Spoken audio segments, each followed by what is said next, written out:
are taking our kids every day. A child a minute, no one has a thing to say. For those who have been isolated, don't be worried, you have a voice today. So listen up everyone, here is the story. Child Protective Services is real. CPS is what they call it. They want our kids because it fills a lot of people's wallet. We all think it won't be us. We say when they come, we will be so tough. It all sounds good when there's no one to take them. But when they come, your voice gets to break it. Stay calm, step away. CPS ain't taking no one today. We are educated. Stay calm, step away. CPS, you need to leave. I know the tricks up your sleeves. You can't do what you're trying to do. We have done our homework.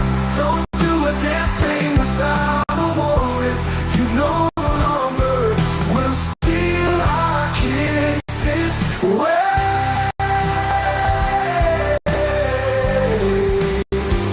Tiff and the Punisher have come for the calling. They are giving us the CPS warning. Their voice is loud and clear. We stop losing our kids this year. Tiff wants to fight the entire planet. She is tired of our kids being taken, god damn it. She's been fighting CPS for 30 years, bringing children home from this disgusting mess. The Punisher is screaming out loud, abolish CPS and tear it down. I want all our kids to come back. Look at all those kids' pictures held up like thin tags. Together we are stronger than we need. We will tear down CPS with high speed. We will do so much being together. Birds of a feather flock together. So watch out, CPS, here we come. Picking you one by one. We promise to bring back the family and prosecute the caseworkers unhandily. So give us back the kids you have taken. Tiff and the Punisher sending you all on a vacation. The one with bars in the windows, and the only games you play are old Nintendos. Corruption in courts, here we come. We won't stop until it's done. You judges need to learn what you stand for. This is Tiff and the Punisher warrior, and we cry out to all of you out there. We need support for a cause that many don't care. All children are being stolen way too often. So CPS, we plan on doing the stopping. Stop.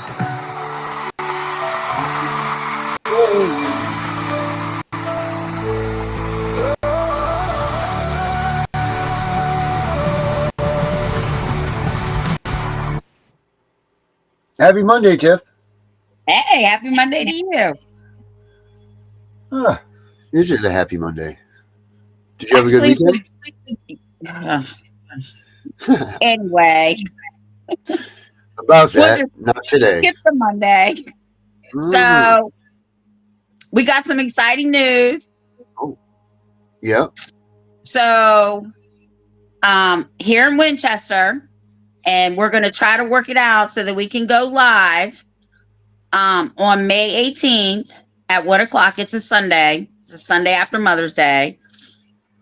We are going to host, I don't know what we're going to call it yet, but we're going to teach people their rights. That's right. That's exciting. That is exciting. Because I was a little bewildered, I guess is the word. Good word. When I asked 3 people yesterday if they knew what their rights were, and they said no. Did they really not want to answer the question, or did they really not know their rights? No. Oh, as soon as I asked them, they all answered no. That's crazy. Do you think a lot of people don't know their rights? Well, I actually asked Alexa today. Well, she knows her rights. No, I didn't ask her rights because, sometimes she goes off in Bolivia somewhere. You don't know what she's going to say. You have no idea what she's going to say. And actually, she had a number. She said that 90% of people do not know that they have rights. Really? Huh. Now, I don't know if she's right or wrong. Alexa's right a lot of times. A lot of times, Alexa is right. I mean, That's a lot of people. Right? 90%. So out of 300 million, that's 290 million that don't know that they have rights. Wow, that's a lot of people. And if they knew their rights, maybe they would not let CPS stomp all over them the way that they stomp all over them. Well, not just CPS. Well, anything, I guess. These right? Administrative judges, these police officers, but look, my husband said to me today, well, you only need your rights when, you deal with certain things. And I said, no, your rights, right, are used on a daily basis, because the guy across the street can't violate my rights because he doesn't like what's going on over here. And I can't violate his rights because I don't like what's going on over there. He has a right to privacy, right? So every day, your rights, if you don't know them, you don't know if you're violating somebody's rights or not. But when you know that you know your right and you violate them on purpose, that's a crime. Yeah, absolutely it is. And how many people do you think do that in a day? How many police officers or any person that's in the point of authority, how many people do you think violate people's rights every day? Let me put it this way. If you don't know your rights, they're violating your rights. Facts. It is your responsibility to understand and know what your rights are. That is the truth. But there is also a point where, shame on them for taking advantage of you for not knowing your rights. It's like taking candy from a baby. Worse than that, because these are grown people that they're screwing over, and they're doing it on purpose. It's absolutely ridiculous. Hold on one second. My mother's pounding at the door. Can you handle this for a second? Yeah, I'll go. I'll go on. Hey, so I also got some even more news that's so exciting. Now, if you will notice, when our show comes on, it says CPS, we are coming. Well, trust and believe, we are coming. I start working on a committee to start reforming the CPS in foster care. And I told them, if you watch my police videos, I was coming for them. And everybody was laughing. Well, what's she going to do? Well, I'm about to show you what we're about to do. Are you good? We're good. Back at it. So I'm excited. I just told him that I'm going to be starting on this committee to reform CPS and foster care in May, the end of May, beginning of June. So, and I told him if they look at when our theme song is on, it says CPS, we are coming. We are coming. We are. No, that's true. We are coming. Lisa says some people are scared to speak out for themselves, especially when it comes to the law. That's true, right? So what is your answer to that? Well, she's a friend of mine. We're actually going to do a podcast with her podcasting. Oh, good. Here's what I say about that, right? All men are created equal. Don't be intimidated. Listen, once I read those words, it's like my whole world changed, right? Like I had an epiphany, right? And I just kept reading it over and over and over again. An epiphany. Oh, I thought you said an epiphany. Right? Like all men created equal. So I kept reading it, right? And I'm like, well, this doesn't say because somebody has a college degree or went to law school or went or is in the police academy or whatever, that they're better than us because we're all created equal. I don't care if you're a bum in the street, somebody who wears a badge, I don't care who you are, judge, doesn't matter. We're all created equal. And until people fully understand that and have the epitome that I have, hold on a minute.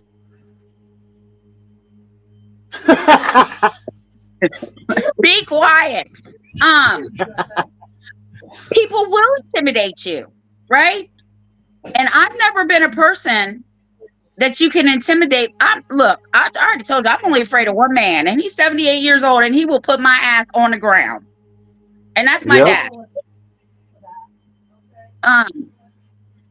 So no, we have to get past the fear, right? Oh my God, if I tell this officer that he can't search my car or he can't come in my home, what's he gonna do? There ain't shit he can do. Go get the dog. Get the dog. I'm gonna sit here in my car with my hands on my steering wheel. This is what my husband was telling me, get the dog. Because you know the words to make that dog signal that there's drugs in my car so you could have probable cause. Mm-hmm. Yeah, that's what happens, obviously.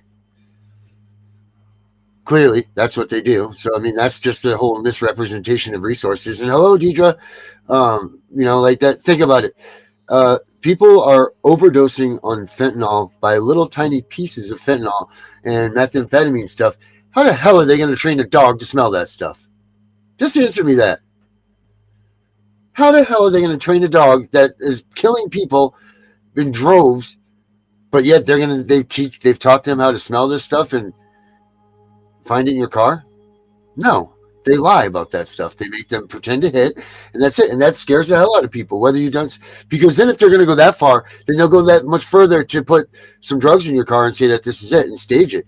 We had this discussion earlier about the black community and the white community and all of this. I would be scared to death if I wasn't some sort of overly black community and the cops were there, because they are accustomed to these things happening. Now, I know we talked about, like, in the white community up here, there is no black communities up here, so we get dealt the same harassment, if not, maybe not quite the same, but to the degree that it's the same harassment.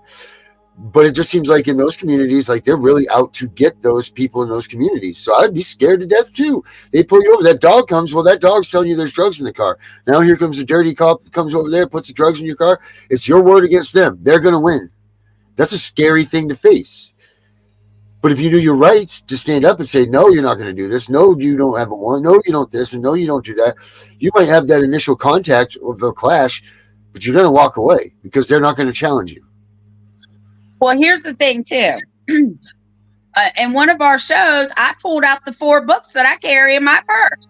I carry the Constitution, the Good Citizens Rule Book, the Human Rights, Declaration of Human Rights, and I think it was, maybe it's 3, I don't know. But they're in my purse at all times, right? So I will literally put my Constitution in my dashboard, because the first thing these cops around here do is look at your inspection sticker. Yeah.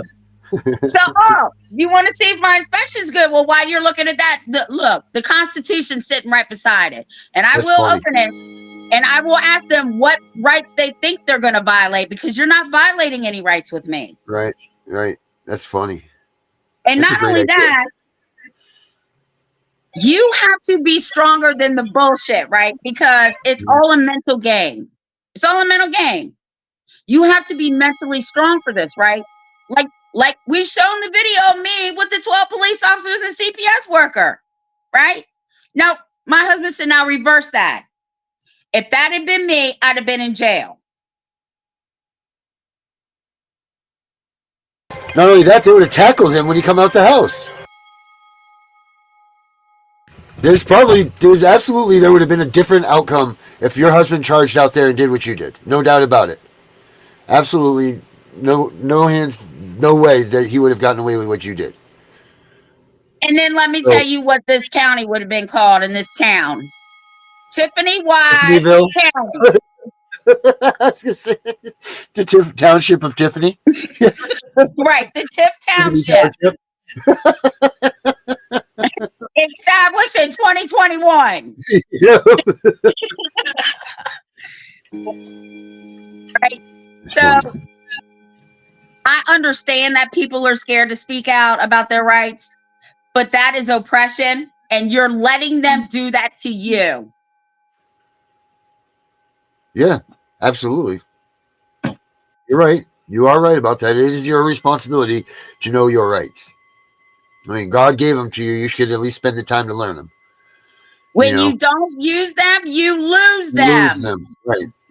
All right. So when you get pulled over by the cops, what do? You say, "I know my Constitution," or you put the Constitution in the dashboard, or you just sit there and shut your mouth until they do something. Like, what is the way you implement this? What's the way that you enter your rights into a police stop? Okay. So let me just tell you about an incident that happened a couple years ago, right?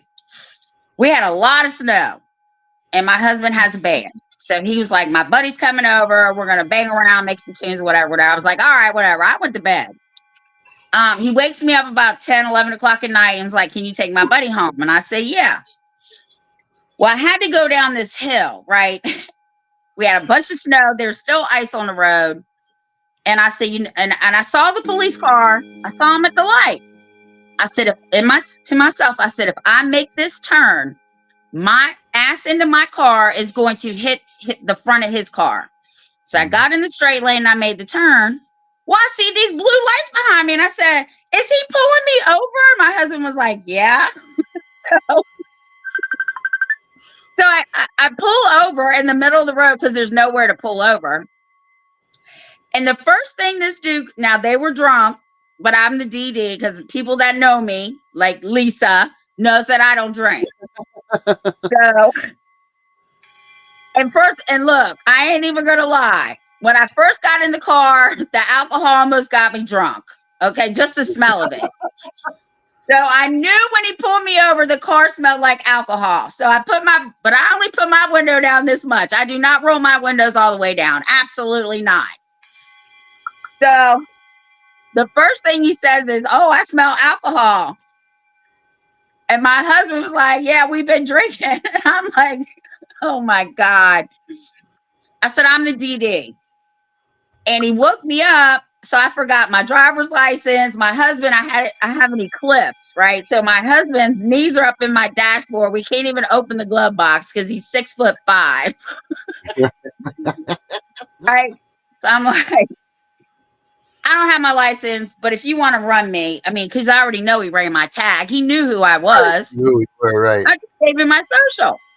Now, don't you think that he should have asked me when he first came up to the car, are there any guns or weapons in the car or drugs in the car? Right? You should know that before you leave and run me. So he comes back.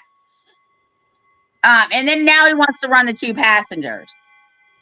I told them they did not have to identify themselves. I'm the driver. I'm the only one that has to identify myself. But, they were getting a kick out of it, so they gave him their license. Now, he comes back, and he's questioning my passenger in the back seat. Right. Light all up in my car. Or, Miss Wise, is there any guns and drugs in the car? Can I search your car? I said, you got a warrant? He said, all you got to do is give consent. And it's 11 degrees outside.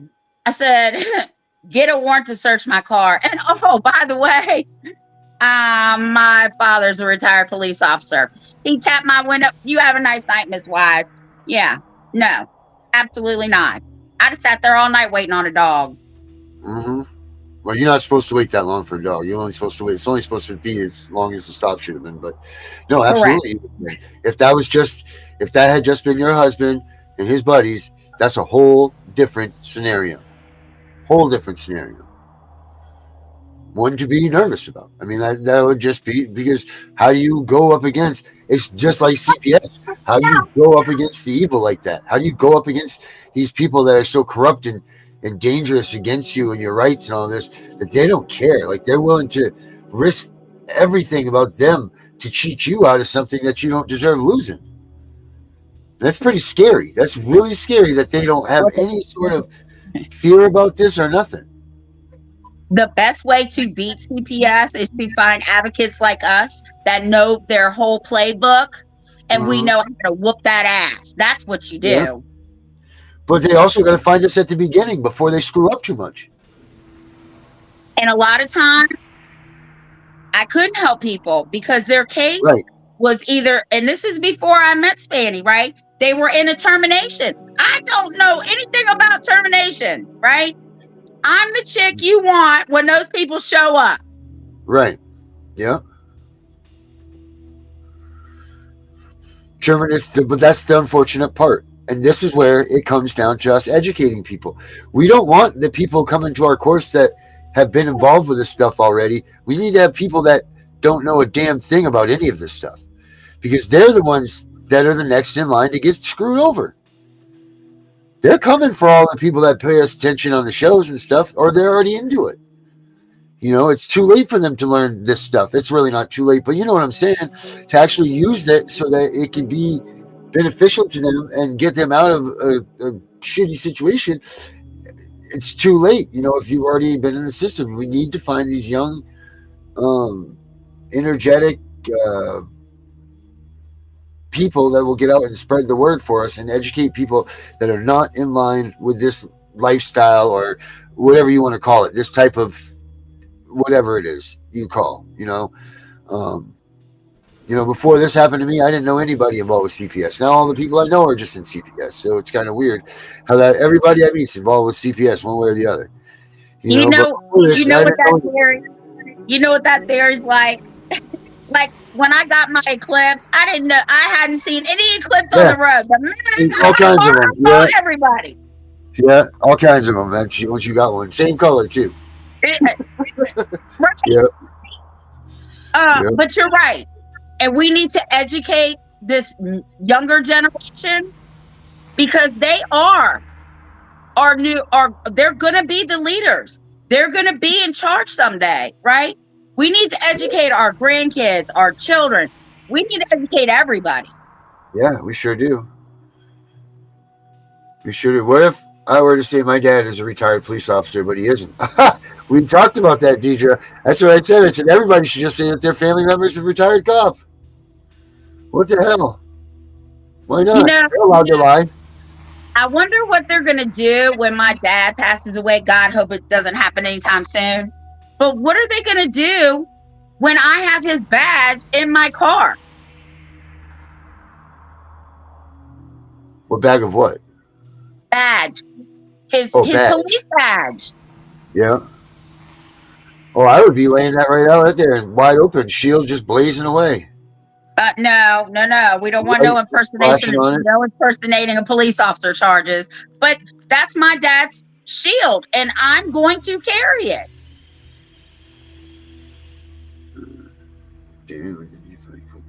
When did I find you? Or when did you find me? Years ago. A couple years ago anyway, right? Actually, I saw you on the Vince Davis show. And I looked for you on Facebook, but I was looking under the Punisher. I wasn't looking under Fight CPS. But you had always been a friend of mine. Yeah, I know that. Yeah. Right. And I just hit you up one day. It was like, I want you to come on my show. And you were like, all right. And then you came on my show. And then a couple days later, you're like, oh my God, Tiffany, we got to do this together. Yeah. No, that's it too. There's birds of a feather flock together, like the song says. Yep. Yep. So yeah, there's that one, Tamil. That's when. It's funny you say that because that's what was told to me and Lisa one time by somebody else. That's funny. It's a lot of coincidences, and coincidences aren't random to me. I don't find a coincidence a random thing. I feel like a coincidence is something that happens for a reason. I don't believe in the coincidence theory. But there seems to be a lot of them lately. Like I didn't pick this up at the store, but I grabbed something else in place of it, but I wasn't supposed to. But when I got home, that was exactly what it was needed, or something like that. Like all that type of stuff's been happening to me a lot lately. But it's crazy stuff. And people need to understand that these people are trained in body language, even lawyers. Okay. And I'm going to tell you right now, my body language screams, fuck all of you. I'm Oh telling you God, right now. I can't even imagine. You're just a fucking raving. I don't even know what to say. I can imagine when that thing's fired up, all cylinders are running. Man, you probably seen your husband running. He's ready enough No, to cover too. Man, I mean, and they know they look, they're like dogs. You know, they say dogs can sniff yeah, out fear, they sit back off. Yeah. Well, you come right? stomping out. You got plenty of confidence. You come stomping out the door in your little nightie in that video. You know, you're just like, what the fuck? You know, like you come stomping out like you're full charge. You know, bull in a china room. You know, so you definitely have that for you. You know, like they weren't expecting that. They expect a little timid, lady come up. Oh, what are you doing? Cops, help me! You know, or whatever. You didn't. They didn't get that at all. Well, Um, I remember another time we had a party during COVID. It's when you were quote unquote allowed to have 12 people or less. oh, in your house, yeah. So we had a little party with 12 people. Well, the next day, my husband's looking out the window and he's like, the cops are outside. I said, where? He said, across the street, but they're looking over here. Oh He no. said, oh, damn, they're coming. I went and found the hot pink robe that I have, right? I mean, it's like fluorescent pink. I walked out my side door. He's walking up my driveway, and I say Scared to the shit out him, of them. what do you want? And he's like, well, apparently you had a party last night. And I was like, and? You better get out of here before you get that stuff on you. Right? So he's like, well, apparently one of your patrons backed up into your across the street in your neighbor's yard, right? And I said, so did my neighbor call or did the other neighbor call? And he's like, well, we got a call. And I'm like, did he call or did he call? He said, well, he called. I said, well, he's not the property owner. Right. Now I'll deal with the neighbor if it's a problem. This dude is going to tell me he needs my ID to run my name. Do you know what I told this man? I said, you know who the fuck I am. You're standing on my property now. Get the fuck off of it. He left. Wow. I wonder what it says when they call. Like they pull your name up. Let's say because Brendan talks about that too. Those fusion exchanges and stuff. I wonder if you have like you're a terrorist or if you're whatever you are. Like if it gives a warning of you. Oh, I'm sure it does. I'm sure it says big mouth blonde bitch, thick and strong. Because you have to deal with her. Right. Draw a straw. Man. But I mean, that's what people need to start doing. They need to start. It used to be you respected the people wearing the uniform because they respected you. They no longer have respect for you. They don't. You're an object in their way for some other whatever. You're a dollar sign. You're not Mr. and Mrs. XXX or whatever whatever your names are or whatever. Those days have come and gone. Hell, they don't even call anybody Mr. or Mrs. anymore because it's offensive. Like what the hell is that? But nonetheless, you don't do it. So respect days are gone. The days of people not telling on you and ratting on you are gone because these values haven't been passed on to these children. It's all about you. Everybody gets a trophy. So you know what? To not get in trouble, you better just go ahead and tell on people. It was everybody's going to get a trophy. And that's the mindset of these kids. So it's as scary about us. Like the last of this generation. When we're gone, man, these people are in for a rude awakening, and that's not a freaking lie. That's for hard work and everything else that goes along with it. Like they don't have these things anymore, and what they don't have is the cops don't have respect for them, so they don't give them any respect, and it's vice versa. So you can't give something respect that doesn't respect you back. Like that's a big part of it too. They're chastising you, calling you Mr. this and Mrs. this, like blah, blah, blah. Don't be an asshole to me, like trying to blow this out of proportion or whatever by saying what they're saying just to be loud. And okay, Mr. Quay, let's blah, blah, blah, blah, blah. Like, come on, man, I'm older than you, cop.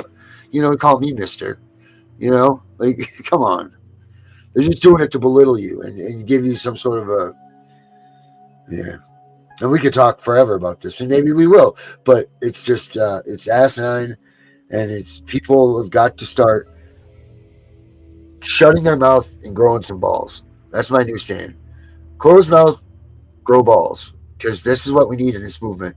Like we have, let's say if we had phase one of something that had to be done that was so over the top just to get some news and this stuff, like some, to get this thing on blast, so that, because what we're not hearing anybody in these big positions talking about what we're talking about.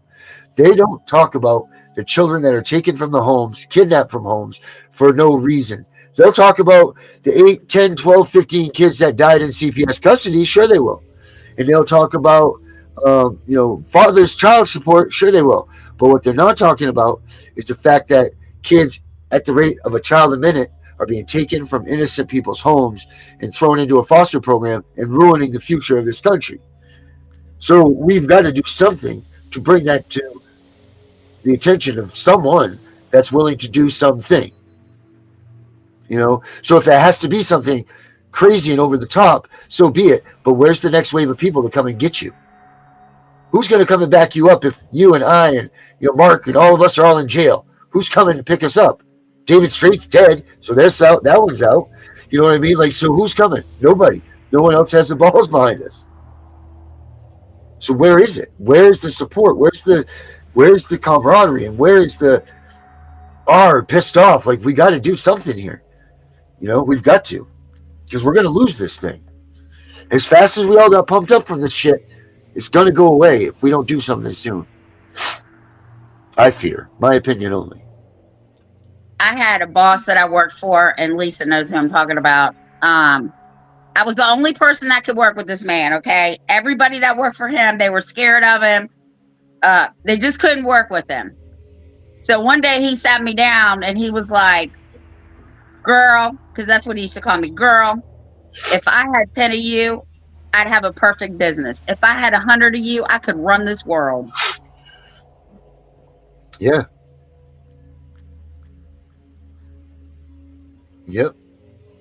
But that's the truth. Gunner says FA and FAFO. So does Deidre. Yeah, well, I don't want to be the one that finds out and my ass is sitting there for the rest of my life. I'll do it if I had to do it, and it meant that, and I knew that there was going to be, have you seen that movie, We Were Soldiers? There's a scene in that movie where Mel Gibson, so the movie's about the infantry unit when they designed the air cav during Vietnam.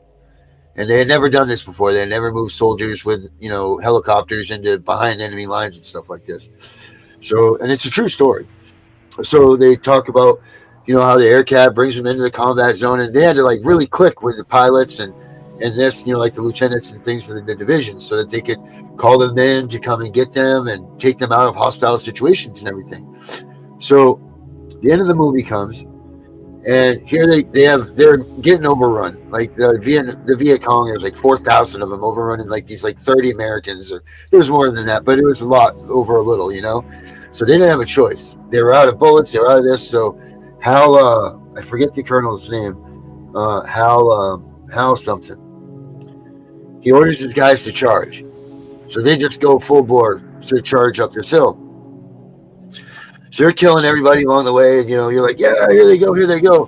What they don't see is this Viet Cong regiment that's sitting at this plateau at the top of the hill. And they come up, and now here's a whole slew of dudes waiting there for these guys that have no ammo, and they're just going with the guns. They come up there, and you see all their faces. Everybody just stops because they're getting ready.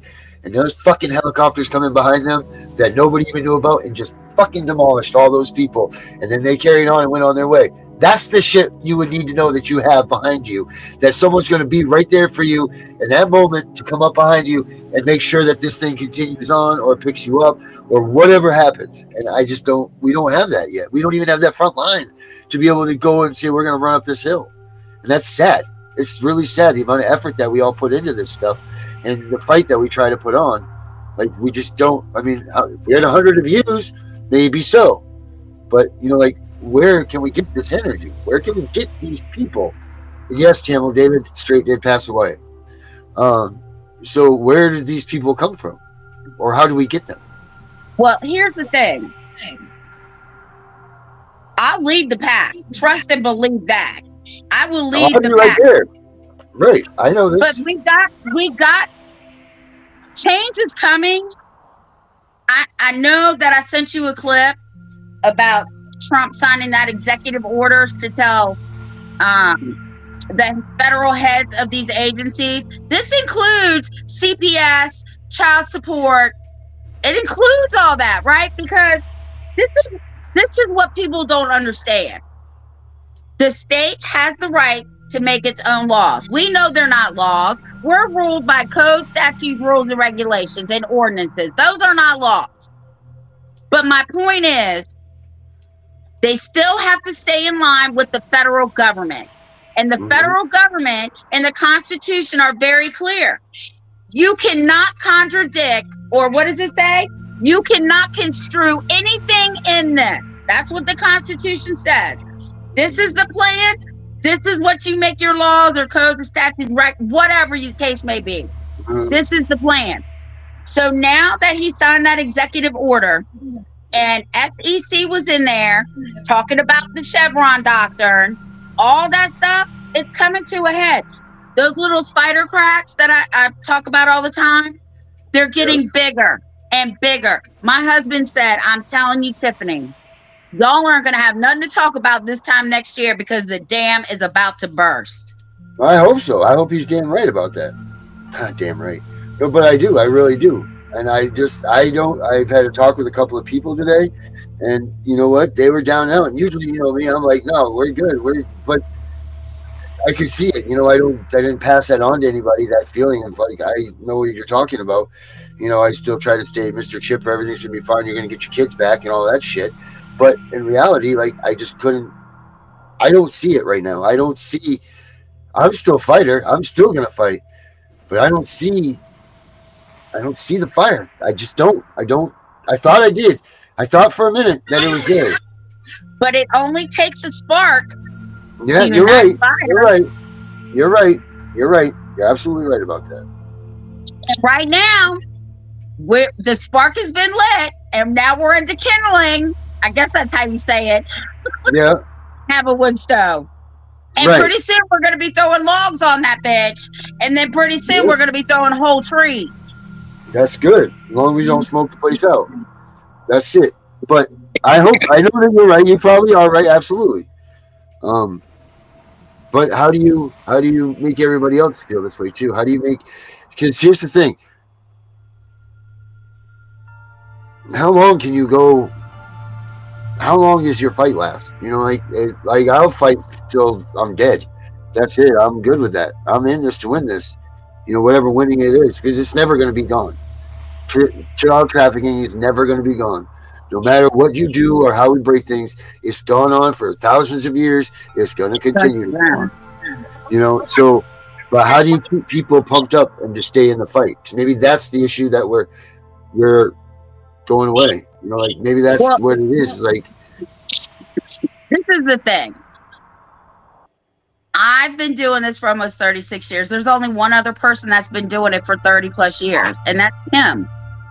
Yeah. Do you know what the point to that is? This shit will burn people out. They feel hopeless. They fear retaliation. They feel all this, right? They fear it and they feel it. But here's the thing. Anytime you feel hopeless, you need to talk to your creator, your God. I don't care who you pray to. You need to keep the faith and the hope. If I had not had faith and hope and anger and was bitter all the time, I would probably not do this anymore. But no, trust me, I do have days where I'm like, I'm just so exhausted, I can't do this anymore. And then I get a freaking phone call and that just lights that fucking fire right back under my ass. And I'm like, Tiffany, you can't quit. Right. But you have to keep the hope and the faith, right? Because no matter what, at the end of the day, little by little, we are winning. We are winning. They hear us, but I don't think they're listening to us. And I'm going to tell you why I say that. They hear what we're saying because they know what's going on. They're not listening because they think we're all going to shut up and go back down under the rocks, right? Because that's what their hope is. Oh, let them just get it out. They're just frustrated, whatever. We'll hear what they have to say. We know what's going on, but eventually they're going to get tired of showing up. They're going to get tired of talking about it. They're going to get tired of this or that. Well, that's when people like me have to put a fire on other people's ass and say, absolutely not. You cannot shut up. You need to keep being vocal, but they are going to retaliate. And this is what I tell people. At some point in time, you may be put in jail for the cause. Right. Right? Which is fine. But I'd rather sit my ass in jail knowing that because what I'm doing is right. Evil never wins over good. It never happens. What's done in the dark always comes to the light. I don't care what it is. So at the end of the day, I'm even going to say another advocate was thrown in jail, right? He sued them. And he's going to win because it was an illegal detainer. It was an unlawful detainer. Yeah. That's it. We need those. Those are the sparks. Those stories are the sparks. We need more of those stories. We need more of the victories. We need more of we need people to see that this is working. Because they're not giving it to us, so we got to find it amongst ourselves to show the people that this is working and that this is in fact going to work. This is not going to, it's not going to fail. This will work, and this will continue on. Like I said, this will never be 100% annihilated. It will never, and that's just a fact. That's the unfortunate, dirty fact. But our government stealing our kids, you're goddamn right, will stop. And I want people to understand, right? We cannot completely abolish child protective services, okay? Because there truly are children out here who do need to be protected. But we can make them change the way they're doing things, right?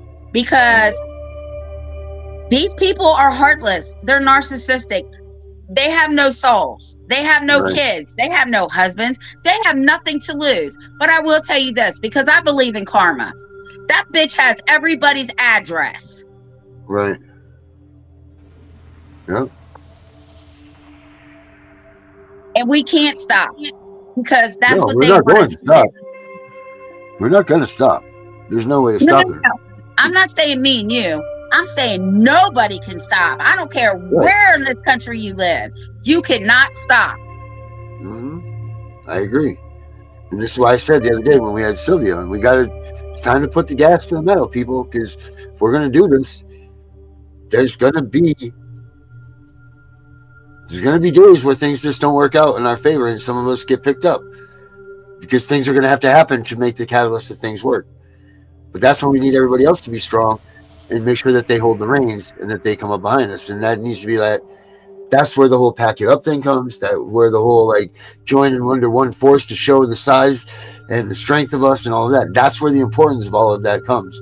Because if they just think that you're a couple little pinpricks here and there, they don't care about you. But if they see that we're a massive force because everybody is united under one roof to say, all right, well, fine, there was the first wave of people, but watch what's coming next. They'll think about it. They'll think about everything, and there's a lot of us, a shit ton of us, and then we just got to get all these people to wake up. And if anything, just put their damn name on a list so that we can have that list of millions of people that are affected by this so that you can go somewhere and show what your true power really is. Because right now they just think of us as little rogue little things. Well, I'm glad you said that because tomorrow night we're bringing on 2, possibly 3. I'm not sure about the third one yet. We're bringing on 2 girls that live here. They're actually going to be here at my house with me during the show. But before Darren and I ever hooked up to do Tiff and the Punisher, if you go back to some of my videos, I've told people, start going to these town hall meetings or city council meetings, whatever they're called in your area. There's a website you can get on. I think they're blocking my ass though, because I don't never get no damn emails about when these people are having meetings. Anyway, they don't want me to show up. But you can sign up for emails and it'll tell you the Board of Supervisors is having a meeting on the budget. The Board of Social Services is having a meeting on whatever. You all need to go to those meetings and speak up. Yep. You don't know the power of your voice until you use it. Yep. You're right about that, for sure. A closed mouth never gets fed. Yep. Rolling stone don't grow no moss.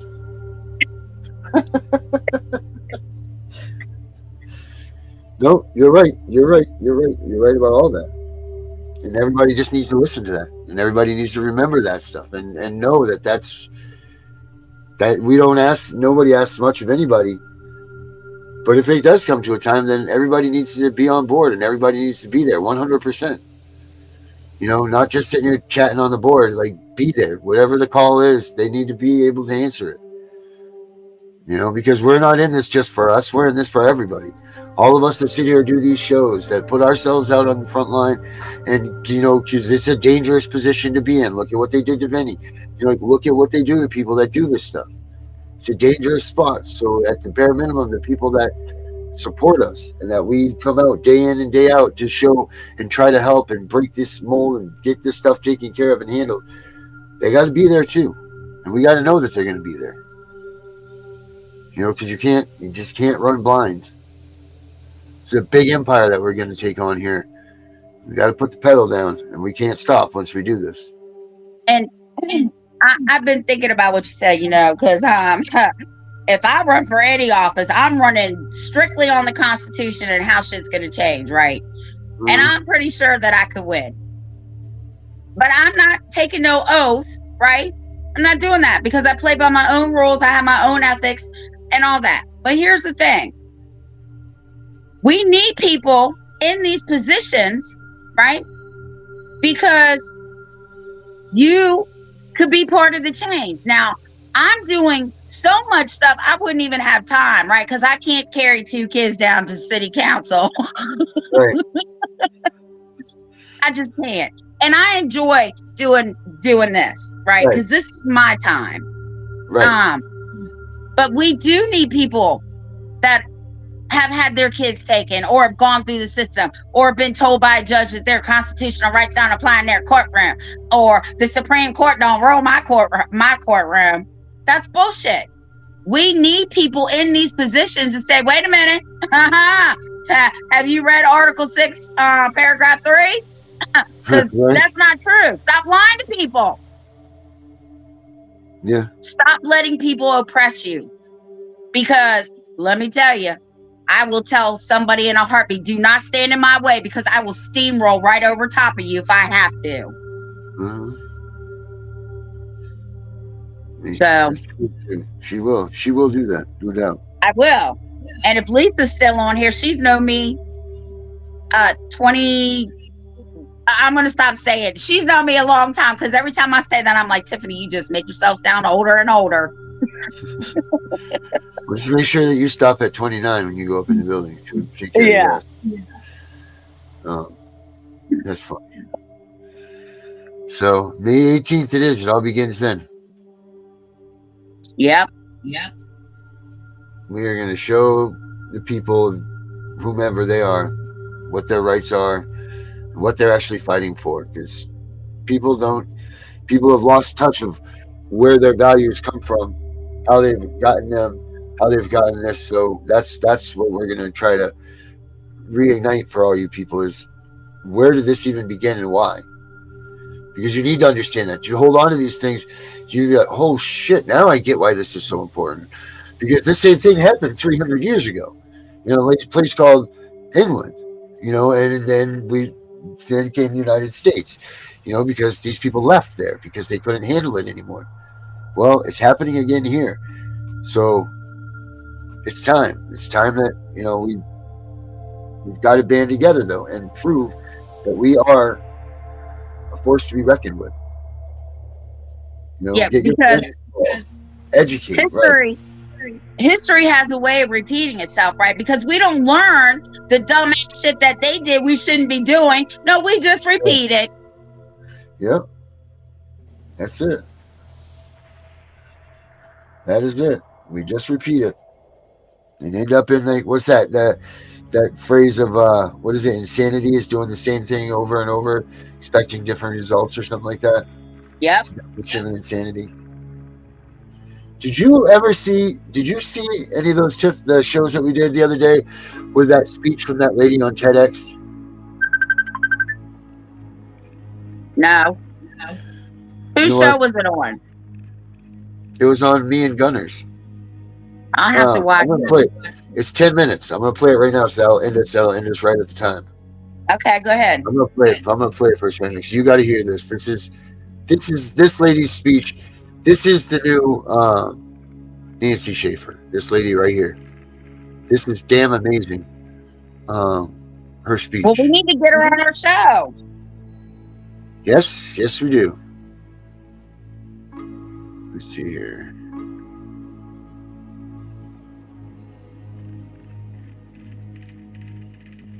All right, my history here. Let's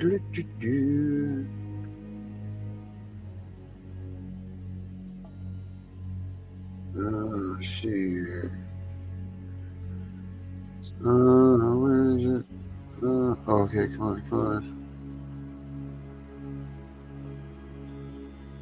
It's got to be here somewhere. Come on. Tomorrow night, before we bring the girls on, that clip that I sent you of that gentleman, I'll resend it to you. I want to start with that. Which one? I'll resend it to you tonight. You'll know.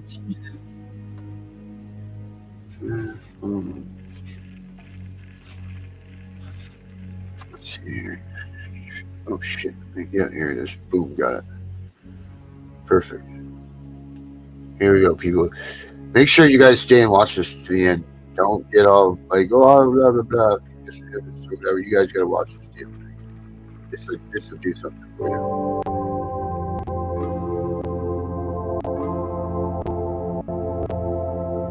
Shut the music off over here. So among the gifts that Albert Einstein left us was the definition of insanity. Doing the same thing over and over again and expecting a different result. My work is an interesting example. Child welfare. It's the government business of protecting children. The primary intervention is to take kids from their parents and put them in foster care, and there's a prevailing belief that this is the responsible thing to do for children who are abused and neglected. Now there are 50 child welfare agencies in the country, and the funds to underwrite them are in the billions. It's not a one among them that's reputed to be working well. Awful things happen to children in foster care. Short term, their outcomes for important things like health and education are abysmal, and long term, it just gets worse. Kids that grow up in foster care, overwhelmingly destined for the penitentiary, the morgue, or the child welfare system when their own kids come in foster care. So in response, a parallel effort arose called systems reform. Now this is the belief that if we could just get government to do child welfare properly, then it would work and everything would be fine. Many more millions of dollars are deployed by foundations to monitors and consultants in an effort to fix things. And yet, we fail. But I was a believer in this fixing thing, and I came to Baltimore. I was back when the agency I run now was considered among the worst in the country, but I knew we could make it work. And we had a good run. Over a 5-year period, we reduced the number of children in foster care by 58%. We reduced the number of kids living in orphanages by 89%. We increased adoptions 59%. We increased the number of kids that left foster care for families by 47%, and we paid all our bills on time. All right? Now, so you could see that as to the matter of whether or not we can make child welfare work, my thirst is quenched. The thing of it is, this kind of success in child welfare is relatively unheard of, so it begs the first interesting question. How did we do that? You're not going to be surprised with the answer. We articulated a mission and repeated it like a broken record. Kids ought to be in families. We used data to drive our work so we could see all the time globally what was happening in our system, and also know very specifically which kid needed what thing from us right now in order to get home. And we embraced the practice of accomplishing tasks one after another. We ran it very lovingly, like a business. So accolades and awards start rolling in, and I really appreciate that because we fixed it. And now I run a well-oiled machine that does an outstanding job of taking other people's children. It does it with tremendous efficiency. I regret that this success has not also resulted in us actually helping people. Now, the abuse and neglect is awful for children. It's terrible, absolutely. When we also then take them from their families, we're digging a wound so deep, I don't believe we have a way of measuring it. This dismantling of families, like, it has enormous consequences. Kids that grow up outside of families, they don't master the things that can only be learned in that context, like who to trust and how to love and how to take care of yourself. And that, frankly, does more damage than the abuse and neglect that brought the kid to my attention in the first place. And that's when I understood. The reason child welfare isn't working is because there are children in foster care. It's not that government's doing it badly. It's that foster care is a bad idea. The error is the intervention. And the crazy part is we still believe. We just keep doing it over and over and over and expecting it to work. So that begs the second interesting question. Why would we do such a thing? Let's allow for a minute that the following is true. First, it feels good to save kids. We get a great injection of adrenaline when we rush in, and our brain responds to that stimuli just like we do anything else that feels good. We want more of it. And when we figure out how to keep returning to that good feeling, we start thinking that in and of itself is success, right? We're mistaking something that feels good to us for something that's actually helping other people. Because if it feels so good, we must be doing the right thing. Second, child welfare is an industry. And industries are self-protecting ecosystems. Think about it. The only time the federal government pays me is when I take somebody's kid. And as soon as that kid's in foster care, they instantly become a commodity. And the industry starts to wrap around doctors, lawyers, judges, social workers, advocates, whole organizations. The industry is committed to this intervention, this taking other people's children, because that's what it needs to survive. And it's on autopilot now. It's going to do whatever it has to do to stay alive. And this industry, to stay alive, needs other people's children. Third, experts know what to do. We rely heavily on experts to guide our work, and that makes sense.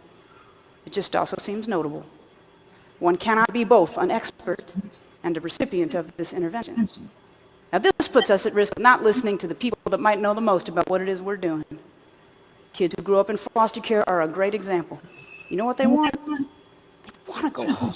And just to be clear, home isn't an address. It's a state of mind. It's knowing what it feels like to have somebody love you. It's knowing you belong somewhere in this world. That's what family does for you. It's the glue that gives you a chance at a successful life.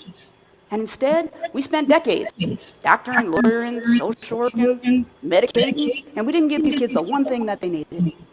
This is the infrastructure of modern child welfare. Despite an overwhelming lack of evidence that it's working, we persist. I suspect what's actually happening is that we have a loyalty to the idea of foster care that's going unchecked. I think if we checked it, we might notice that we're doing a great job of soothing our egos, of supporting an industry, and of listening to experts. And meanwhile, a group of people are being damaged. There's a simpler way of saying that, you know. The socially supported, systematic mistreatment of a group that has a technical term. Oppression. Oppression is a word that's usually reserved for use by good people to describe bad people doing bad things, only it turns out oppression is a tricky devil. It gets us good people unwittingly to pick up its weapons and to use them in the name of helping when we have the best of intentions in our hearts.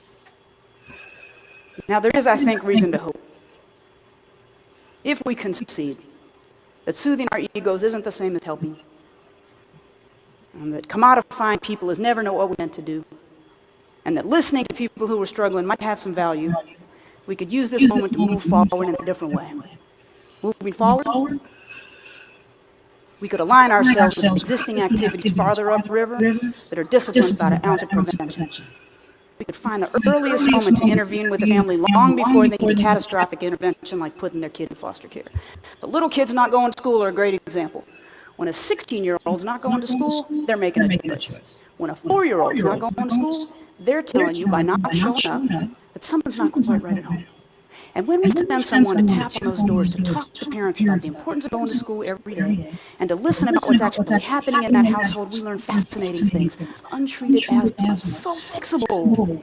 Unstable housing, harder to fix, but it doesn't mean your kid can't go to school. And what if with the smallest of interventions, we turn a family on to the value of school attendance for the duration of that child's academic career, knowing that the #1 correlation to high school graduation is showing up? What if instead of waiting and then taking your kid and leaving you to inconsolable grief buried in a bureaucratic maze, what if we act now and instead build a productive citizen?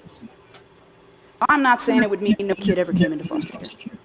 I am saying it could mean that foster care would become an intervention that was rare and brief and wreak less havoc in our communities.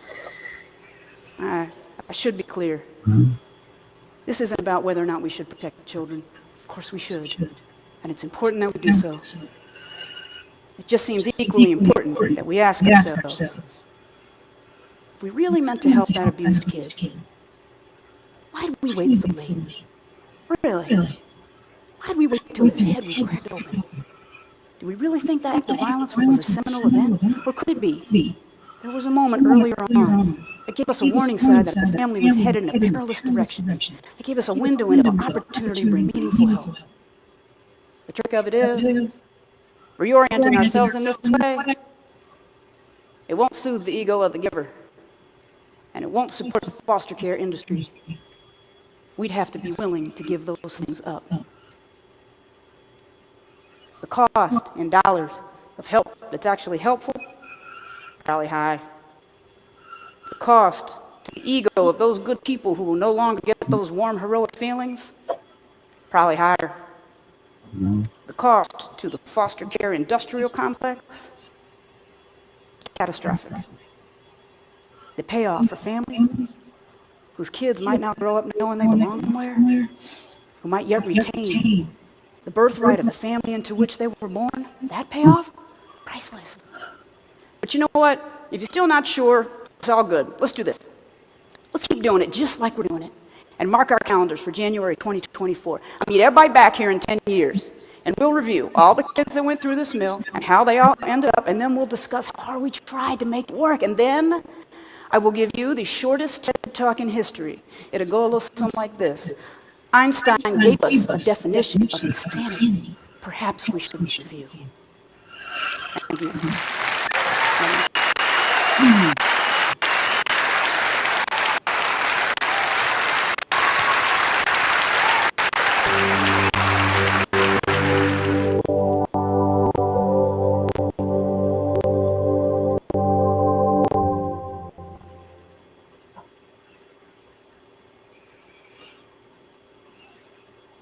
Wow.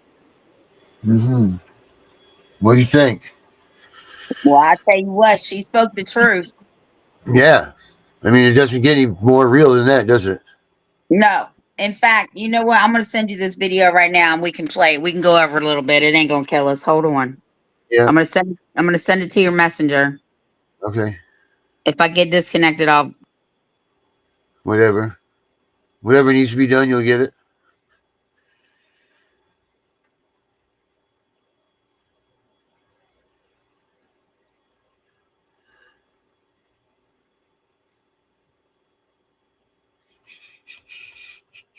I just sent it. You should play that too.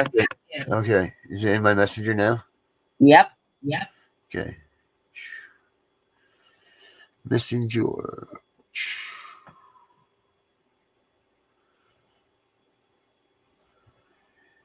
Excuse me, Tiffany Wise. There it is. This dude, I could not put that shit in words better than him. I'm telling you right now, I could not have mastered that.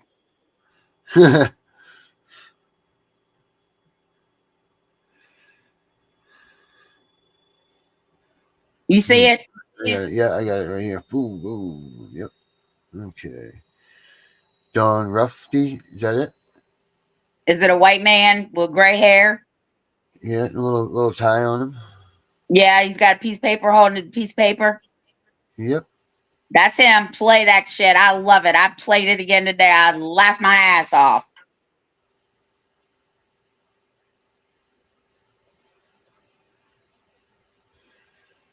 Okay, here it goes.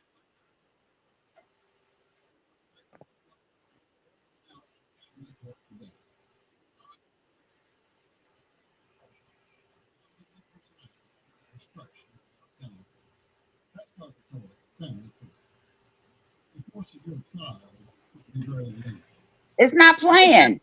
Stop playing there. Oh, okay, hold on. There we go. These cases There you go. will be conducted. Okay, let me start it over here. Welcome to family court. I would like to welcome everyone out to family court today. I am the Honorable Judge Roy Bean. I will be presiding over the destruction of your family. That's why we call it family court. The course of your trial will be very lengthy. These proceedings will not be a trial in the manner that you might expect. These cases will be conducted on a kangaroo court basis. During the upcoming months, I will be violating your rights left and right. So go ahead and get used to it now. I prefer for you to be as compliant as possible with all of my directives. You will have no choice because I will have plenty of backup.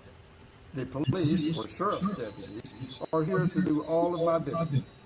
By the way, the cops will also provide backup for everything the CPS or DSS agents tell you. That's why they call them law enforcement. Actually, that is a misnomer because they will not actually be enforcing the law. They will be enforcing my orders. In reality, they will be violating the law as part and parcel of our family court record. But that is just an aside. Have a nice day. All rise and let the trial begin. Yep. Hey.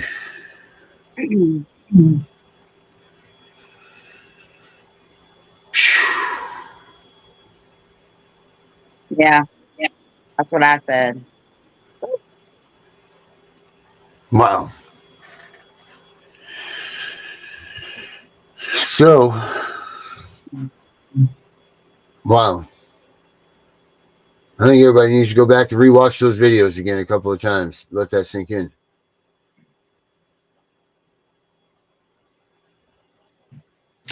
Well, we got a special guest tomorrow. We got a couple of them. We're going to end the show now. Yep, we sure are. We are going to end this show. And you all, thank you for coming out tonight and being with us. And thank you for supporting us. But get ready to support more because it's coming. It's definitely going to come.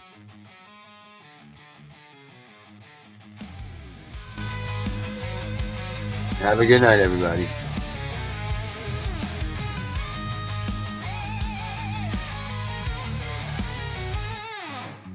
Tiff and the Punisher, they won't back down. Screaming out loud in every town. Stand against the system that's gone insane. Fighting like lions, don't feel no pain. Abolish CPS, their rally cry.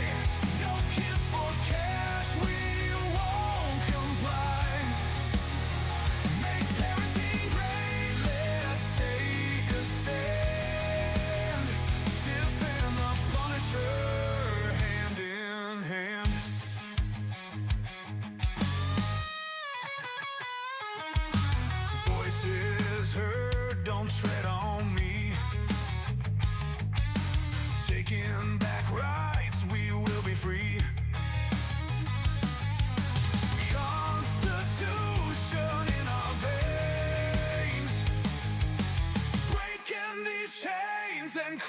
yeah.